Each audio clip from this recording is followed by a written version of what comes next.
I'm on my way to the World IAAF conference on strength training. It's run in conjunction with the World Championships and it's in Canary Wharf.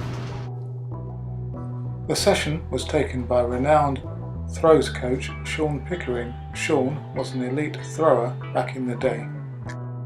The underlying feature of the presentation was the need to develop specific strength, or rather specific power, for your athletic event.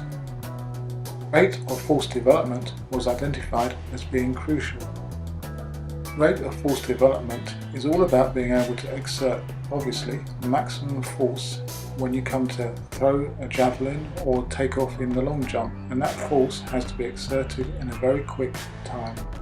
At the beginning of the session, Sean talked about how muscles can exert maximum force, and in particular how fast twitch muscle fibre is recruited. It's the optimal recruitment of fast twitch muscle fibre through its motor units which is crucial for athletic performance.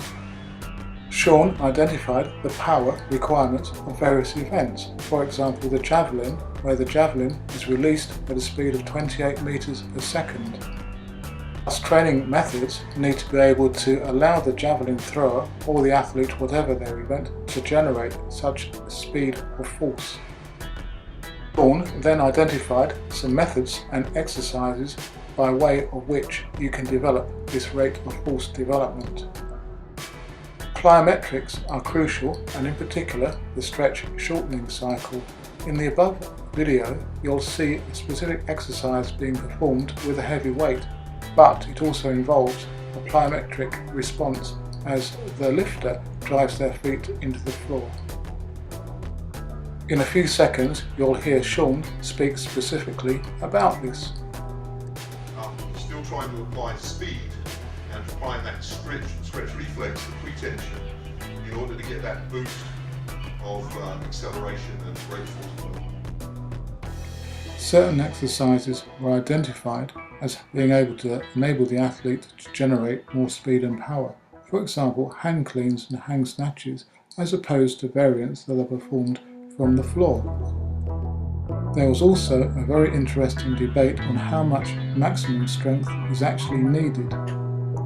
It seemed to me that the key was to select exercises that involved the stretch shortening cycle and had high levels of power output.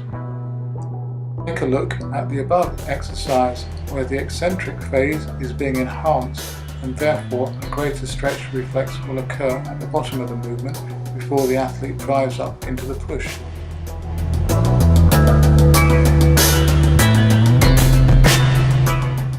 Sean then talked about what some of the elite throwers do. The Jamaican throwers has been a big story. They've done a great job. Julian Robinson, the coach in particular, has come through. They had two guys in the top 8 of the discus, including this guy, one of the best talents. They're focused, so he's strong. He's very strong. Not super strong, 200 kilo bench press. That's about what most of the top guys are doing. This just happened last week. In fact, this is some numbers very recent. He does half squats, quarter squats, more quarterback squat with a heavy weight, but short movement, keeping the speed up. Lots of sprint work, lots of athletic work.